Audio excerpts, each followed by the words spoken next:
Ever struggled to choose where to go with friends or what movie to watch next? Your Messenger app has the perfect solution. Today, we're diving into how to create a poll directly within your Messenger chats, making group decisions a breeze. First, open the Messenger conversation where you want to create your poll. This could be a one-on-one chat or a group chat with friends, family, or colleagues. Look for the plus icon, usually situated near the text input field. Tap on it to reveal more options. You'll see a variety of icons. Scan through these until you find the poll option. It often looks like a bar graph or a list with check marks. Tapping the poll icon will bring up a new screen. Here, you'll be prompted to enter your question.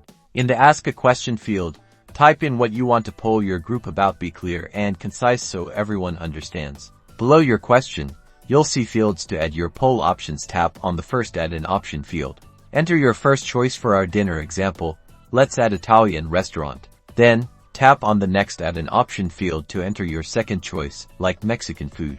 You can add as many options as you need by tapping Add an Option again. Let's also add sushi place for our poll. Once you've added all your desired options, take a moment to review everything to ensure it's correct. Finally, tap the Create Poll button. Your poll will instantly appear in the chat, ready for your friends to vote. Now, everyone in the chat can easily tap on their preferred option to cast their vote. You'll see the results update in real time, making it super easy to gauge everyone's opinion and make a decision together.